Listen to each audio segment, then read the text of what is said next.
Hey, it's Rob here. Welcome back to the Lockjaw Records podcast. And this episode is a pretty cool one because I had quite a few requests to get the guys from Punk Rock Holiday on the show. So here we are. I have a good hour's chat to Andrej and Niko from Punk Rock Holiday about how they've been dealing with things over the last year and what's to come. So I hope you enjoy the episode.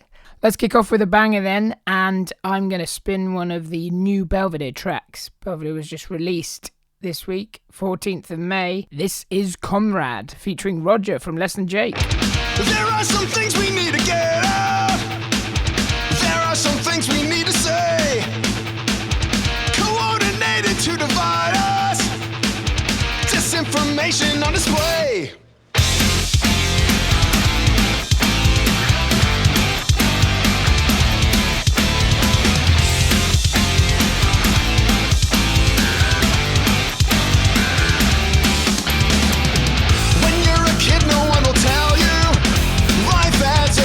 Justice makes the world go round. Divisive vanity parades us and separates us without a sound. You're free to know they'll never help you. Unwilling dancer, the left and right will go to war. All while the ruling class evades us and degrades us, they underscore.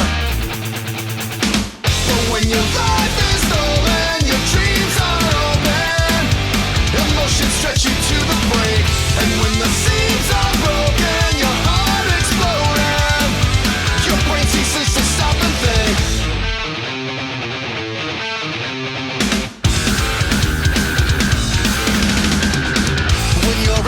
no one tells you that the chancellor's indebted to the war machine.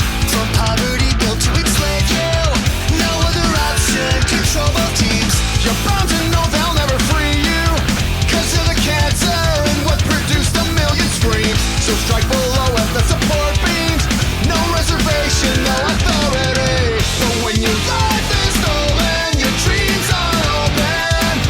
Emotions stretch you to the brink, and when the seams are broken, your heart exploding.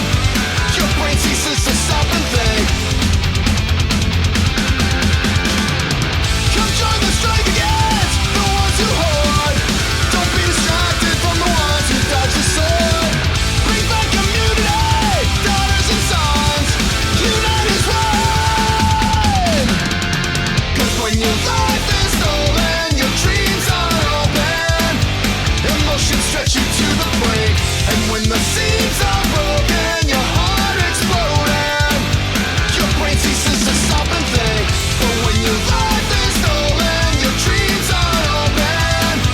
Emotions stretch you to the brink, and when the seams are broken, your heart exploding.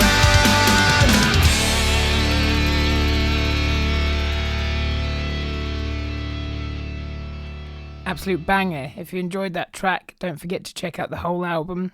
And you can still pick up some swish-looking vinyls from us, Lockjaw Records, or Thousand Island Records in Canada, USA. It's also available in many of your favourite record shops, so check it out. Okay, on with the show. This is Lockjaw Podcast 2111, so it's 11th podcast of 2021, and I'm joined by Andrej and Niko from Punk Rock Holiday in Slovenia. Hi guys. Hi. Hello. Thanks so much for joining me. For anybody who doesn't know or hasn't heard of Punk Rock Holiday, it's a punk festival in Slovenia on the Socha River, and in the most idyllic scenario with absolutely incredible bands. So one thing I was quite interested in when I first went is, how is this epic festival in the middle of nowhere come about? I mean, it's got probably like a 20 years history in club shows, smaller club shows in Slovenia and stuff. And then 2009, basically, Niko was like a president of a student club, and they were trying to do a festival. So he also invited me in, and we did a festival called Clubfest in our hometown, Trbole. And it was happening from 2009 to 2010. There was like bands like Exploited, Millencolin, the first year, and then Jello Biafra and some other stuff the next year. So it was basically the first kind of a bigger punk event, like a weekend event in Slovenia. And then we lost the location, and we tried to do it in some other town. We merged with another smaller festival. And then like NoFX got confirmed and the location didn't work as well. So we moved it to Tolmin, where basically there was like such a Reggae River Splash happening before, and Metal Days, basically Metal Camp before. And we were both working on those festivals. Like I was a stage manager, Niko was like also doing on stage stuff. So we said, okay, let's try to make it bigger, and it's like we need the perfect location for it, because in Slovenia there's like, I don't know, maybe like NoFX and bands like that can maybe have like 2,000 people, it's like it's a really small country. So we had to do a push like on promotion and do it internationally, because the festival with 2,000 people just doesn't pay the bills. So yeah, eventually, like I don't know, we were losing money, of course, for the first 3 years, like big time. And then finally, like the awareness of a festival came through, like to UK, Germany, and like Belgium, and a lot of people like started coming from those countries, and then it just like grew to I think 2016 when it was the first time it was sold out, like before, basically, I don't know, 6 months before the festival. So yeah, after that, it was pretty much a smooth ride into 2019. We managed to even like compensate all the loss from the first 3-4 years when we were losing money. And now coronavirus, and we're back at the beginning, fuck. Yeah, that's the shame. But it's it was so nice to see that until 2019, just the growth of it. My first year was 2015, I think, and already by then it was very busy with a multitude of people from all over the world. Yeah. So, and what I found really incredible as well is you had the main stage where you have your staple acts and the punk bands everybody would know, and then you had the beach stage where I think this is what drew maybe a lot more people from the wider European audience from, because you're supporting I guess more local touring bands, but smaller bands from different countries. Where did this idea come from? The idea was like the first year in 2011, there was a band called Pig's Parliament who do regularly punk rock karaoke, and they also played like both beach stage and main stage many times. Yeah. Them and Neverend, they asked us, like they weren't on the bill, so they asked us that they have like how's it called? Like they can supply their own power. They have the PA and everything, and if they can set up a show at the campsite. Okay, yeah. So I said like, that's a great idea, but let's do it. We'll give you like, it's like improvised stage on the beach, and all the equipment that you actually need to do like a show on the beach, like power and stuff. So they did it, and it was like amazing. Like the first day was like maybe on the day that NoFX played 2,500 people, and there was like more than 1,000 people on the beach, right, watching the show, which was like the first few bands who started the main stage had only like 300 people, and the band on the beach had like 1,000. So this is where the idea started. So the next year we basically like invited bands that we can't afford to pay them, but we can, give them like tickets and food and drinks, but they can, and all the equipment, backline, everything, and they can just come and, plug in and play, Yeah. So that's basically the second year, and then it just grew like now like beach stage is it's an amazing place, to have shows, because I always said that like it's better. Like I come from the club scene, so a packed club, it makes way of a difference than playing a big stage with not so much people in front of it. So that's more the idea of having a vibe, having a packed place. So the beach stage, capacity is like, I don't know, maybe 1,500 people can squeeze in. Yeah. But with 300 people, it already looks like amazing, So yeah, that's why we also have like headliners and stuff to just promote, the beach stage more, and like make people come to see shows in the early afternoon hours, to see new bands coming up, European bands that I think like the festivals are the only kind of, except for the clubs, of course, are the only promoters of the smaller bands, So we don't have like cover-ups in the lineup. So, every band that's on the bill can have like as much people as wanted to come, so it doesn't leap with the main stage or something. So I think that idea was like great. And also like, then we, it's like boosted everything with bands selling tickets and getting money out of selling tickets, and it's also working great now, because like all the bands are selling, I don't know, 40, 50 tickets, so they can basically, it's like cover all the costs coming to Slovenia and stuff. So I think this idea was like working very well. And also like we were struggling for the first 4 years, and it's basically, it's like if you play in a punk band and you're from Slovenia, I can't understand the logic that you only come to the festival if you play there.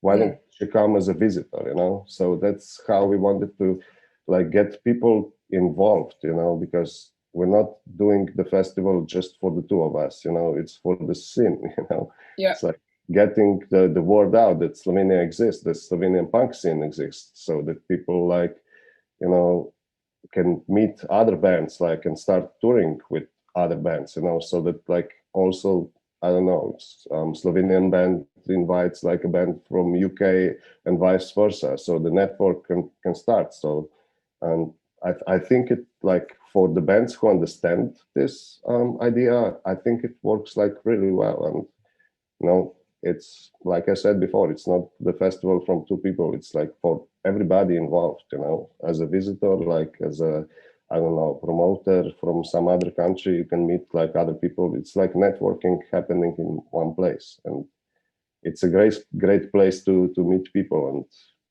so. Absolutely. When you started this, the concept of the punk rock holiday and putting on shows, were you playing in a band yourself, or was it just the love of punk rock that made you want to do that? Yeah, actually, we both played before in a band, and we both played drums. So there's two drummers doing a festival. You weren't doing a drum duet together? Is that your stage performance? No. But yeah, we played. We were both into in music before we started promoting stuff, and so yeah. Cool. And are you playing much anymore, or? Well, we both have the electronic drums at home, so I think that's the only thing we do at the moment. Yeah. Regarding the music playing, but yeah, no, we are not in any band. So sure, yeah, I know it gets a bit busier when you're putting on the festivals and putting on the shows to then playing the bands as well. Yeah. What I did find about having a little bit of time over COVID is just being able to pick up an instrument and actually practice it, because I wasn't going out and playing shows, so I had a little more time to practice, which has been nice, I guess. Different. I mean, it's like we said before, it's a small country, so like it's like it's more of it's hard to get like 5 people in the band. Right. So Yeah. kudos to those who bands who still exist, like, in Slovenia, because everything ends when you start studying. People have jobs, like kids and everything else, like move out of the city, and the band breaks up because there's no real touring happening. Maybe a couple of Slovenian bands are touring Europe. The rest is all like local shows, like on the weekend. So it's never been like a business model, for having a band and actually making money out of it. But it was just like fun at the weekend. So when things change, you start doing this. But like I come from the 90s generation, so we had like quite a few bands. Like the skate punk scene for a small town of Trbole was like pretty big, and we were like bands started to play, so we started like doing shows ourselves, like of other bands from Slovenia would come to Trbole, and like our bands would go to their town and stuff like that. So marketing like that started, and also the fanzines and everything. So the scene was like more together. So then I moved to Ljubljana, and like since I moved to Ljubljana, I started to promote shows at Metelkova, at Gala Hala venue. And yeah, I mean, the festival was just like the logic step up, to have like a summer event that attracts like more people, and also like that attracts more bands into Slovenia. Like, NoFX before 2011, I think the last show in Slovenia was in 98. Right. So there was no big shows between like 98 to the end of the 90s and then the 2011. So we basically started the festival to get more bands' attention. And now we have like, NoFX played in Slovenia like 6 times in the last 10 years, and all the rest of the bands as well. So they're not just coming for the festival, they also do club shows now more regularly in Slovenia because of the festival. So in this case, like the festival succeeded to like bring the punk scene back, where it was left in the 90s. Yeah. Absolutely. And yeah, it's been really good to see. And I know a lot of those bands have very much high praise for the festival. I mean, why would they come back 6 times in a row, NoFX, if they didn't love it? So yeah, that's great. Yeah, it's like everybody understands that it's a small festival. We kept it like 5,000. Okay, now it's 6,000, but still, like, it's a small festival. It didn't have the ambition to grow like bigger, because we're keeping the stage without the barrier. So stage diving, even on Bad Religion and NoFX, which you can rarely see anywhere in the world.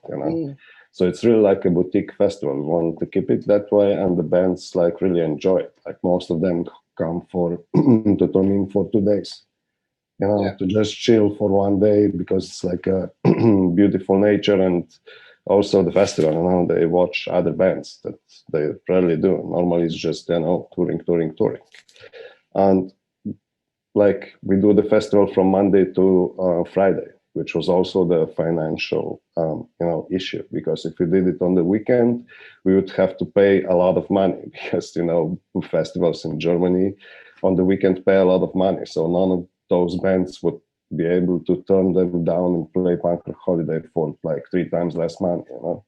Yeah. So we said, okay, we can host the bands on Monday, Tuesday, when they could only play like club shows in Germany or whatever. So all the things like we did with the festival basically makes sense, and it was a lot of like thinking into it. It's like how to make it work with 5,000 people, and even before with 3,000 people, to lose at least as least money as we possibly can. Yeah, of course, it really improves that, as you were saying, the routing for the bands, because you've got a weekend either side, and it's perfect. And why wouldn't you want to stay for an extra few days? I think the time of the year is perfect as well because it's punk rock holiday. Its name is there's a holiday that you're happy to stay out for a bit longer than if it was in the winter. Maybe outside camping for 5 days. That's true. That could be cool as well. But I mean, if you come from UK, I don't know, Germany, you're not going to drive for like 10 hours or more to come just for 2 days, you know? Yeah. And the scenery, like with the river and everything, allows it to, you know, it's like, why go to the seaside? You can go to a punk festival and spend a week there. You know, it's like, I don't know. It felt like a perfect, like, you know, thing to do. So, and it turned out great, you know. So for the last 4 years, there are no 1-day tickets or 2-day tickets or whatever. So there's just like people coming for the whole week, and it makes a really great, like, you know, community. You know, like you don't just like come for 1 day, get wasted, and the next morning you wake up and leave. You know, you spend like a week there with lovely folks from all over the world. So yeah, that's it. Yeah, we're trying to keep that relaxed atmosphere, you know, for everyone, not just for the visitors, also for the bands, like Andre said. You know, now they are coming for, let's say, some kind of a vacation. You know, everybody goes there for 2-3 days. They enjoy, you know, not just play, and that's how we want to do it. That's exactly why the main stage actually starts so late, you know, because we don't want to do a festival where you can see, I don't know, 150 bands, I know, and going from one stage to another. But, you know, to keep it relaxed, you know, in the evening or through the day, you can enjoy on the beach, listen to the smaller bands, and in the evening, you know, you can see top punk rock bands, you know. So I think it's a perfect, yeah. I'd agree that was a perfect situation. It gives you a little bit of a time because you guys have put thought into the refreshments as well, with such as in the last year the beer selection was insane, but the Union and Lashko was the like Slovenian beers, and now you got the craft beers, but then you got the melon balls and such cocktails to keep you refreshed in the sun. Every year we want to upgrade also, you know, the experience, which is also connected with the alcohol. So we want to you know, offer people as much as we can at the certain time. So because not everything is possible, you know, to do in Tolmin, because it's so far away from the you know, from big cities where you can get everything you want in a minute. Everything takes a lot of effort to do on that kind of location. Yeah. Does it help with the logistics, the fact that Metal Days and Overjam are also there? Yeah, of course. We are actually doing a production together.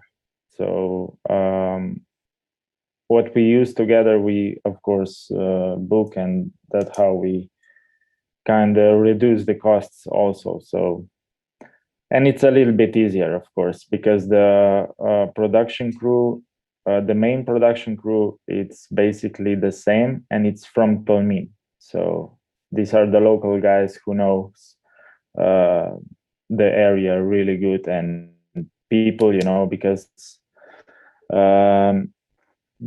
there are situations that comes with a different, I don't know, weather conditions and stuff, when you need to have a quick and good backup, you know, for everything, you know. So yeah, there's been a lot of times where it's been idyllic sun, but then I've also seen a gust of wind go through one of those stages and people dealing with it very quickly. So. Yeah. Okay, I thought we'd have another little rock break here. And time to listen to a new tune from a new Lockjaw signing, La Armada, from Dominican Republic via Chicago. These guys are really, really great band, super heavy and strong messages there. So let's enjoy Death on Replay from La Armada. Lost illness, calmness and fate. I never thought there'd be a day. We're clamping on the road that began to spread. Resemble death on replay.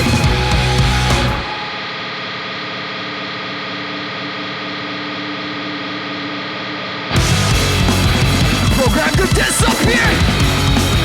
Wired to self-destruct. Well, I can blame me long for 3, 2, 1. All on my own. All on my own. All on my own. All on my own. It's all me.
Yes, that opening drum beat is so sick. I actually caught this band playing on the beach stage at Punk Rock Holiday as well.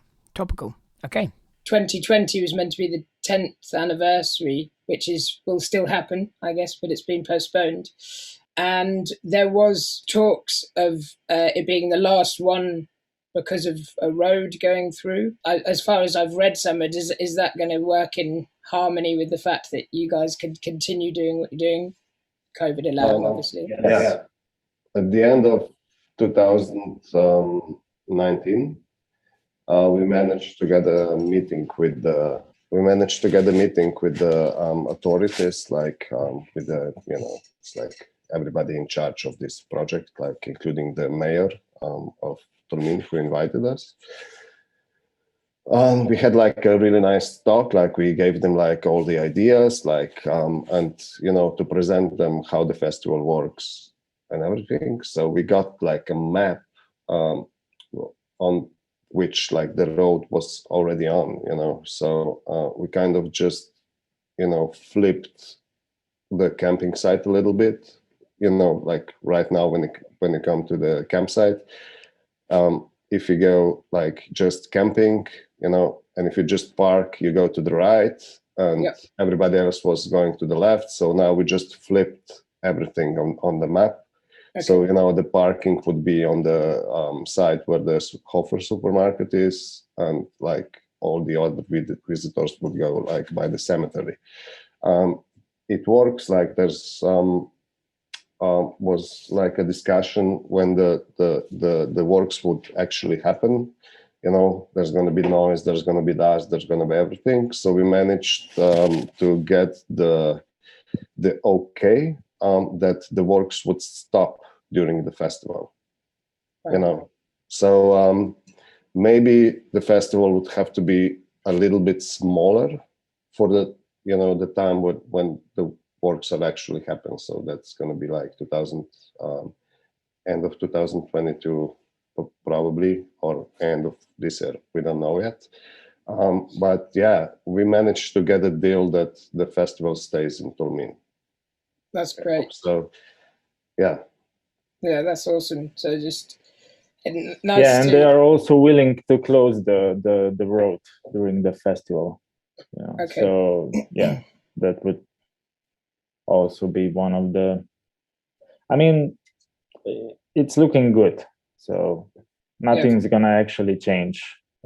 Maybe 10% of the campsite is gonna be a little bit different, and the logistics on the box office might change a little bit, but the main festival area and the beach and everything will stay as this. So perfect. Well, yeah, I mean, if I think to any UK, well, most UK festivals, I mean, downloads on a racetrack anyway. So we're quite used to a little bit of tarmac, but obviously it's yes, it's great that you guys are working to overcome that, because I think that's a perfect punk scene attitude as well. Like, rather than going, oh, this can't happen anymore, just going, right, how do we deal with this? Let's make it happen. Let's make it a little bit smaller for a year, and if we need to, but just keep plowing on, which is cool. Yeah, it's also the same with the city of Tolmin. We are trying to build a good relationship with them through the past years. So I think that now it really shows that they want us there. Tolmin doesn't want us to go away. So it's from both sides. Yeah. We have I guess if you're hiring Tolmin locals to run the festival as well, and when the festival's on, it must be bringing some extra cash into the town, because people are buying stuff from the shops and going to the coffee shops. So of course, yeah, they understand the business side also, of course. It's important, but also, they want to have this is a really small town, so everybody knows everyone. And for the last 10 years, when we are coming basically once a year in Tolmin, it's cool to have a good relations with everyone, and they see also that the visitors of Punk Rock Holiday are really, really, really nice people, and they are looking forward every year, to host them. So it's good.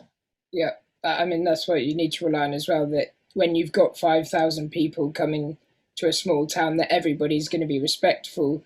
And I think, yeah, if you communicate that and put something nice on, and you've just got to be like, right, if you guys want to come back next year, you've got to treat this place as you would want to treat, like somebody else treats your garden, essentially. Exactly. And not only the entire Tolmin, like the location, the festival itself, like there was like no real incidents in 9 years, and I think it's only because of the really good vibe that's going on, in the audience, the bands, everything. Everybody wants to not destroy things, but put a small puzzle into the festival and make it even better. So I don't know, the security, like we, it's like we taught them how to like respond with it.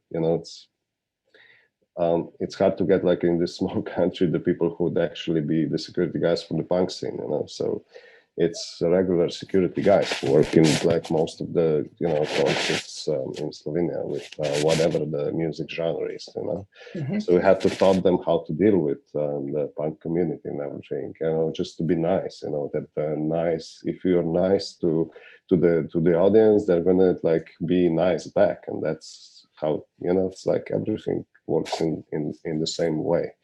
You know, just not being an asshole. That's it. You know, you can do whatever you want in the festival, just not being an asshole. Just, you know, and I think like most of the people respect that they are free to do whatever they want, and they do it in such way that only makes the festival better.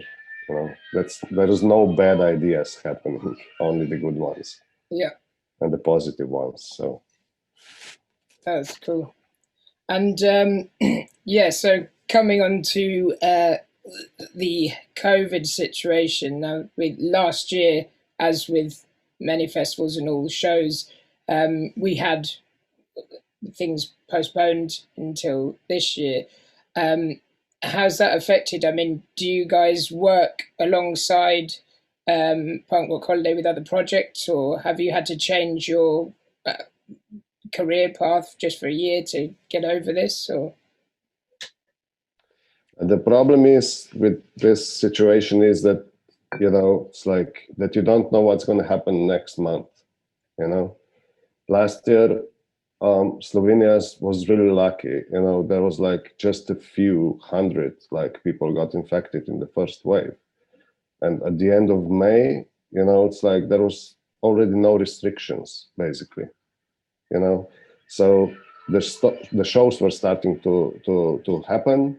You know, in June, end of June, July, and then it came back. So you can't plan things for like 1 year in advance. You can't even plan things for 2 months in advance. You know, it's like we only had to do. It's like I don't do anything else. I'm a promoter. I promote shows. We also like work in the side from Punk Rock Holiday. We work like for productions, like for other shows and stuff. You know, it's like we do like production for festivals in Croatia and stuff like that. So our jobs were completely destroyed. Like we couldn't do anything since last March. You know.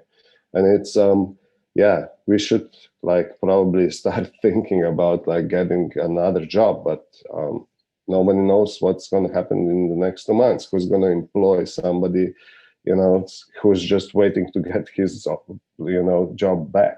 You know, it's like you can go and work somewhere for like, and then say after 14 days or 2 months, hey, sorry, my job, I got the old job back, so fuck off, you know. So it's really hard, but I was really like involved with the negotiations with the government.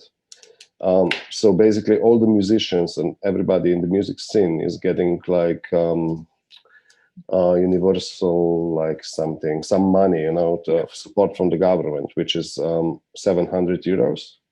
okay, Which is like, okay, pays the bills. You can't really live out of it, but it pays the bills, you know. So the music scene was basically pretty much saved with that, you know.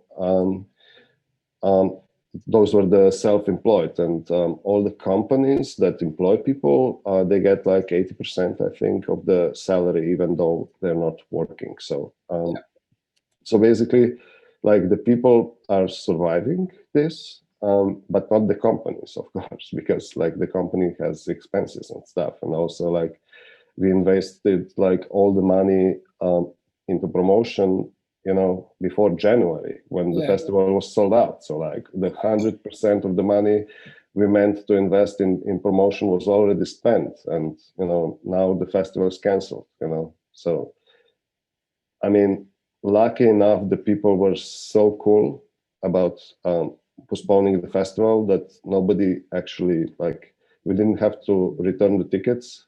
You know, if we had to do it, it's fine, you know, we can do it, but the next year we don't have the money to start the festival again, you know.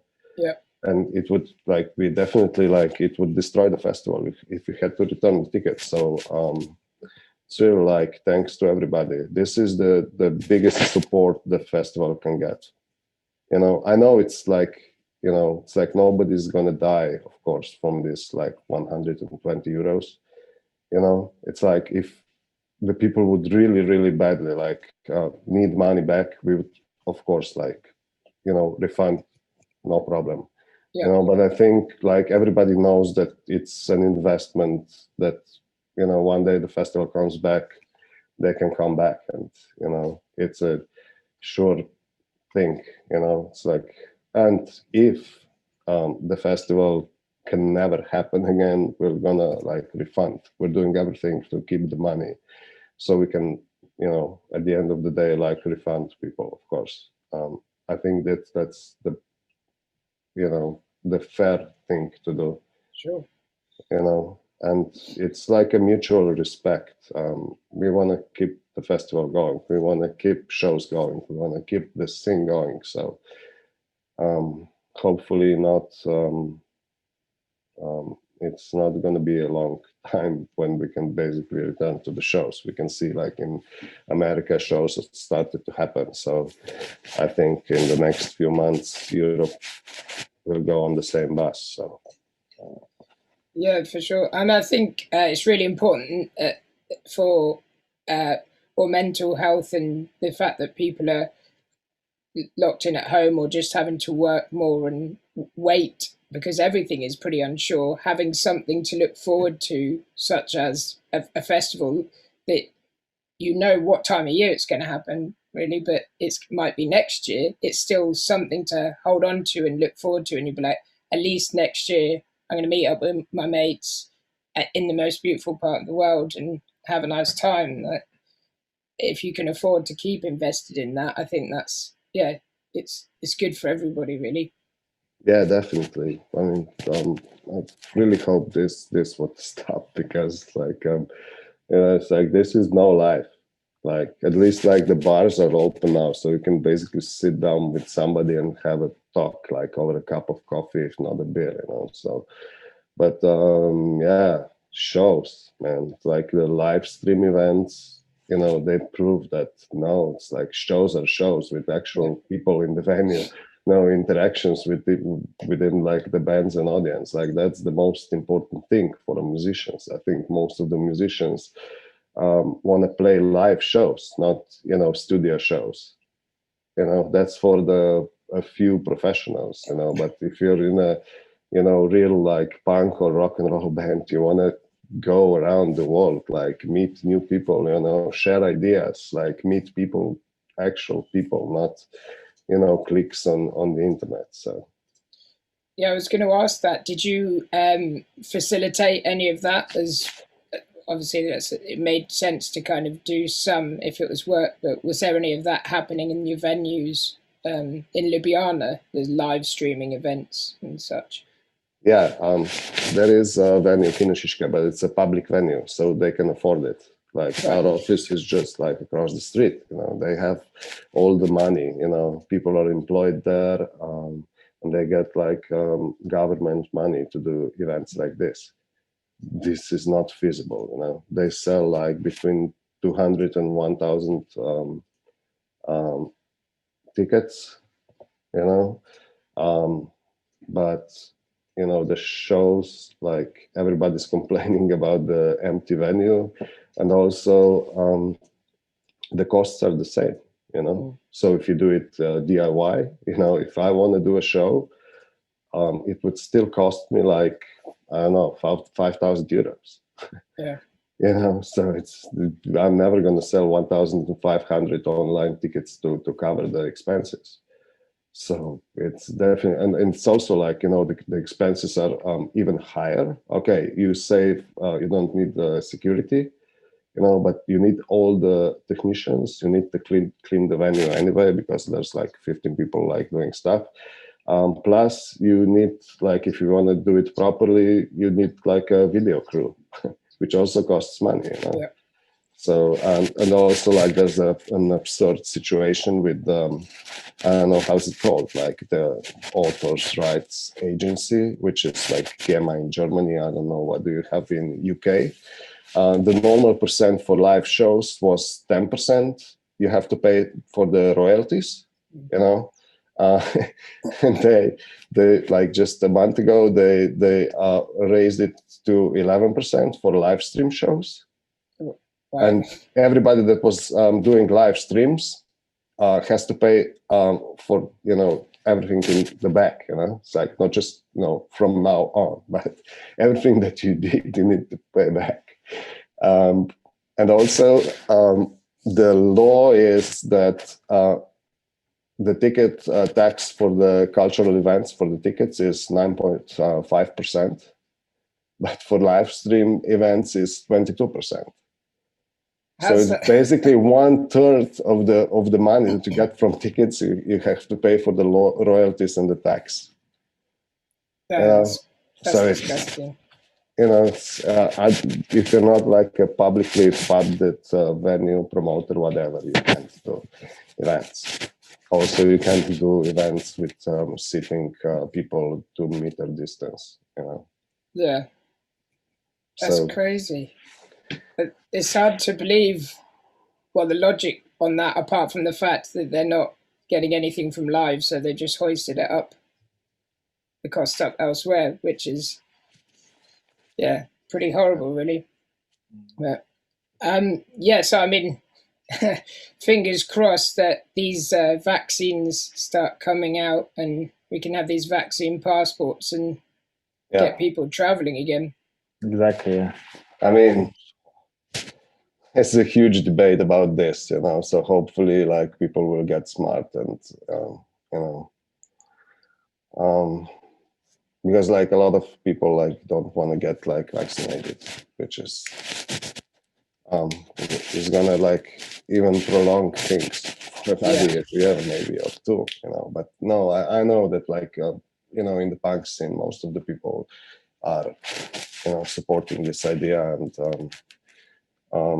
I mean, I don't see events happening without like people being like vaccinated or basically like tested before. It's like there's no other way, because we can't wear masks like all the time and also like sit on a punk show. So it's like safety first. So everybody will have to go to some sort of a procedure. Like I don't see another option. And it's also like a risk for the promoter, if you do a festival, what if like 500 people get infected, Yeah. But, yeah, of course. And I mean, the insurance is another big thing. I know with the UK festivals, and without insurance, nobody's going to give you insurance at the moment. So we're just, exactly. It's just waiting. Yeah. So we're waiting the same thing here. Like the Slovenian government is trying to get this like insurance scheme. It's in the parliament. It's going to be like in the next 10 days. So hopefully like in the mid-May, we can know like what we can do in summer, So, but before that, we can decide. We can decide now, okay, let's postpone the festival. What if, in the middle of May, like everybody will be okay and everything opens, So we don't want to do any like irrational decisions. Like we want to like, okay, wait as long as we can, and then like move on. Sure. With it, do you have any plans for any smaller shows for the local area to keep going until then, or is your main focus, I guess, use up a lot of time on the festival? But are there any?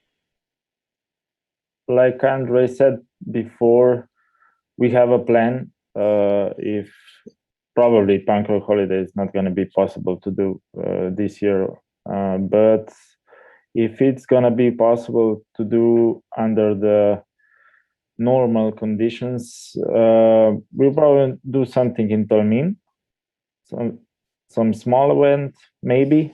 We don't know yet, but yeah, Andrej also runs a club in Ljubljana, so they would probably do something if there's going to be possible, right? Yeah, I mean, the garden, like in the back of the venue, it was basically open last year for 90 straight days. there was shows like literally like every day, like mostly local acts and stuff. And the measure was, I think it was allowed up to 250 people. Oh wow. And then in September, it changed a lot, and it was like only allowed for like 100 people, and it wasn't feasible to doing it anymore. Sure. But yeah, definitely we plan to open the garden as soon as possible. Yeah, so I think like the shows will start slowly, the smaller shows and then the bigger ones, hopefully. But festival with 5,000 people, most likely, nobody is going to give us an okay, I guess, or not, maybe. I don't know. We just have to wait for this 14 days so we can see what happens with the government plans. And, the vaccine plan is to like 70%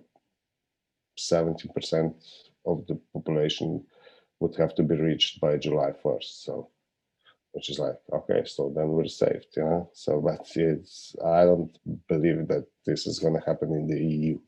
Maybe in UK you have like much better response, but here it's like going so slow that it's end of April already. So I don't think like it's been 5 months now, and it's only been, I don't know, what, 20%, of the population. What they can do 50 in the next 2 months. I don't know.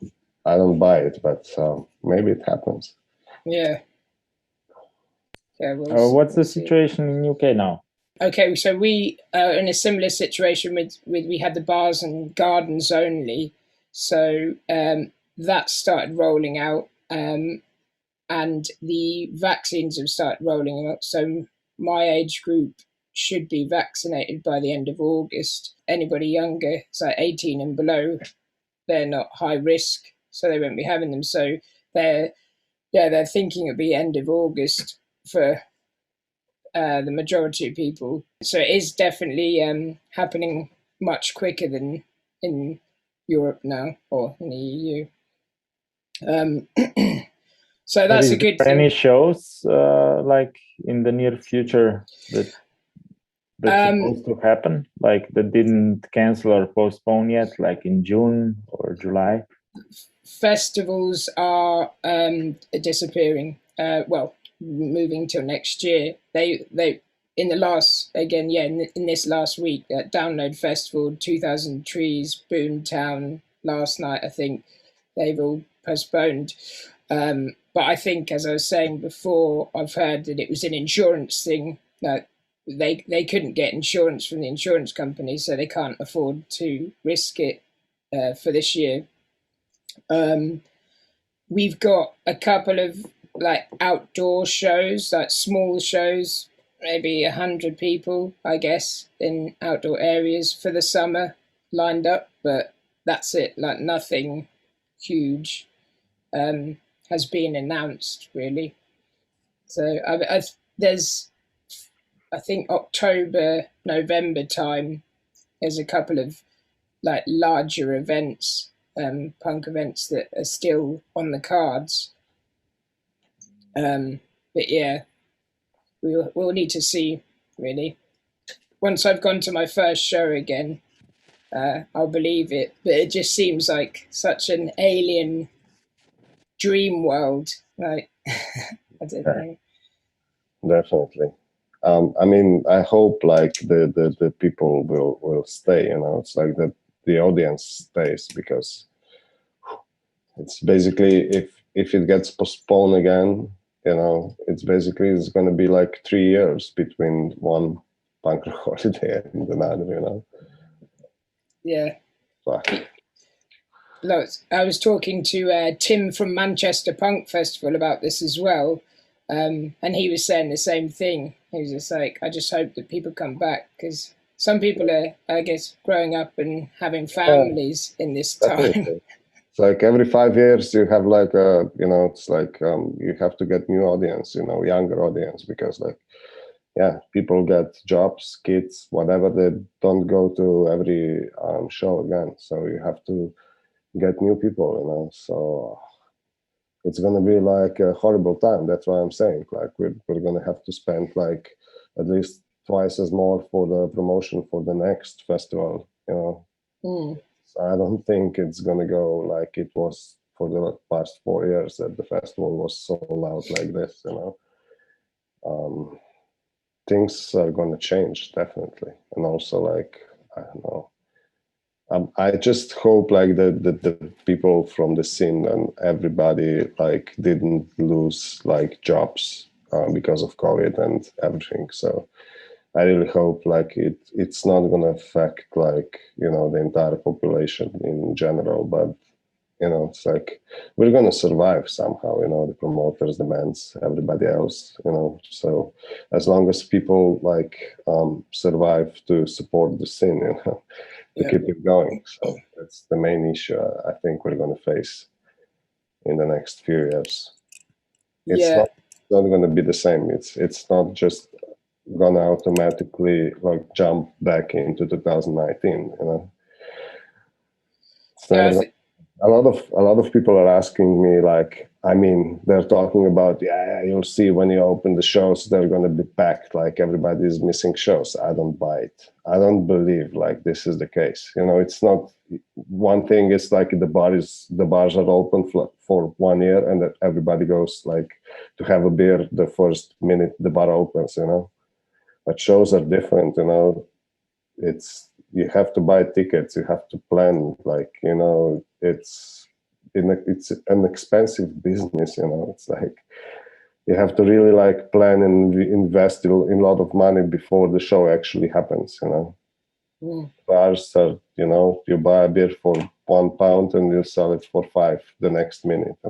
Shows are not like that. It's a completely different business, and it's also like, I don't know, more expensive. And we've seen like 2008, when there was a crisis, it didn't just pick up, the next day. It took 5 years to pick it up, So I'm pretty sure this is gonna happen like again. And also like the younger population is already like addicted to smartphones and everything. They can find everything on internet. So like social life is different for the younger population. I don't think they wait to go to the festival. When the school ends, I think they mostly wait to get a new iPhone or something, not to get a ticket for the festival. At least in Slovenia, that's what I see. Yeah, it's I guess it's just making sure those opportunities are still there, so they can find these opportunities. So because it takes a couple of them to go and then be like, oh, actually, we should go to this festival. I guess like people from outside of Slovenia coming to Punk Rock Holiday originally, there must have been a handful of people who went and the word of mouth spread there. So it's just trying to get that going again. But I mean, personally, from my point of view, once we've kind of got through the COVID, is Brexit and how UK bands are going to be touring out of into the EU, and I have no idea really if that's going to be affordable for a small punk band. But that's a Brexit problem that people in the UK have to enjoy. Yeah, that's correct. But I think like I don't know, the bands from the punk scene will have definitely the advantage of like everybody else who is more into business. Yes. Anyway, I don't know. You have friends in Germany, so basically you can jump in a van, go to Germany, like borrow their equipment and go on tour. I think like it's gonna be more DIY again for you guys in Europe. I know because my band, like I manage a band who was playing in America with the Toasters, and they couldn't get a visa, to play shows there. So they just went without the instruments, like to the borders, and like they rented the entire equipment and played along. I mean, that's gonna be, I guess, the new reality. But I think I don't know, for bands like you, I think that there's going to be some kind of a plan like between EU and UK. So I don't see it, that pessimistic. I think there's going to be an option for you, for most of the UK bands to play like it was before. They just have to get some kind of a deal out of it. Yeah. But it's this thing, just like everything is not set and very unsure at the moment. But Yeah.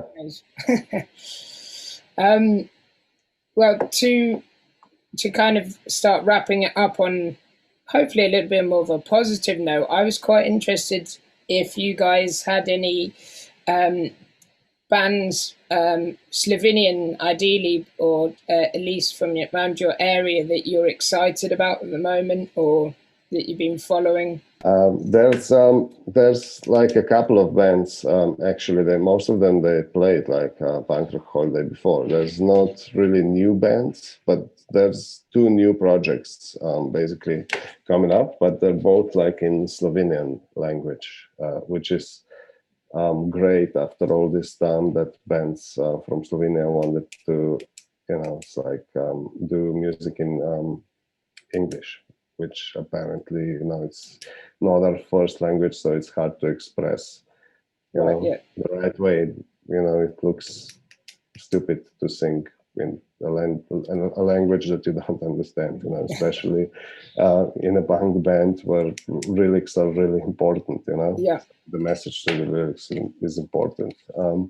So there's a band called Alostari, which is like, they used to be called Trash Candy with a female singer, and now it's like a full male band.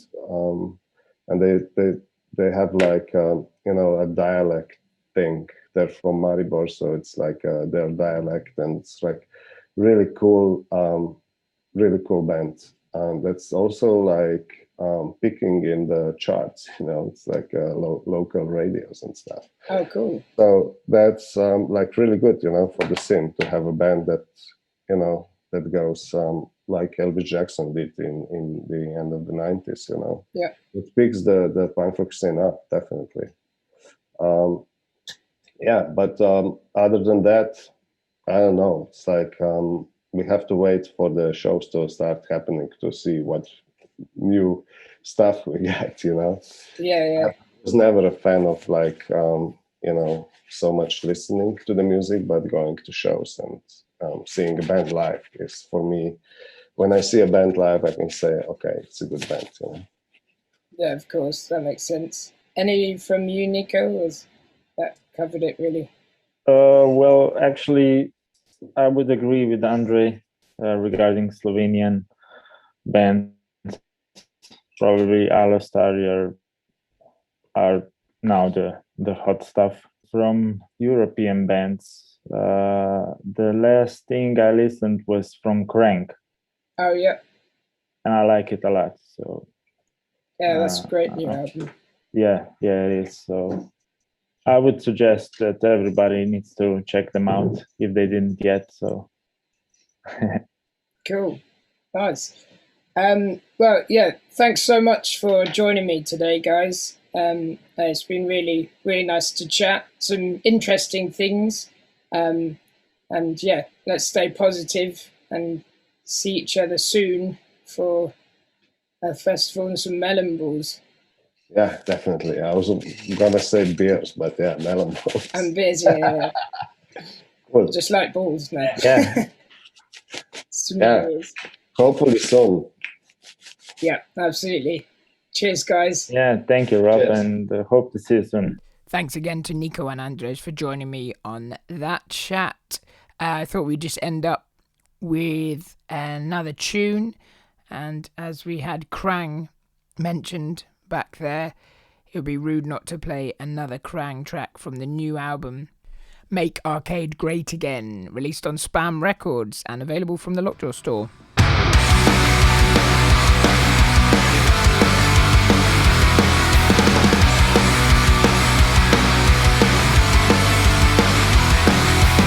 Bang, bang, you're dead and then it's done.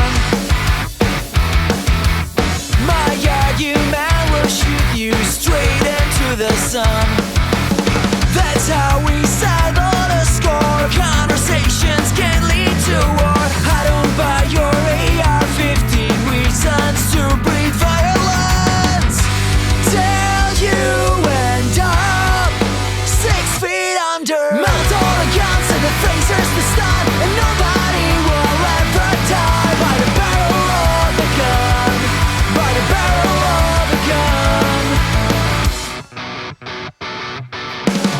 Never-ending circle of hatred and lust is leading to our downfall. We slowly turn to dust. Armed like a cowboy, you walk through the night to defend yourself. Isn't it right? Politicians, ammunition written off on bad decisions. Tell you end up 6 feet under. Melt all the guns and the phasers to stun, and nobody will ever die by the barrel of a gun, by the barrel of a gun. Melt all the guns and the phasers to stun, and nobody will ever die by the barrel of a gun, by the barrel of a gun. Tell you end up 6 feet underground. Tell you end up 6 feet under. Melt all the guns, set the phasers to stun, and nobody will ever die. And nobody will ever die. And nobody will ever die by the barrel of a gun, by the barrel of a gun. Thanks for listening again. If you enjoyed what you hear, then give us a like and a subscribe, share it with your friends, and I'll catch you next time. Cheerio.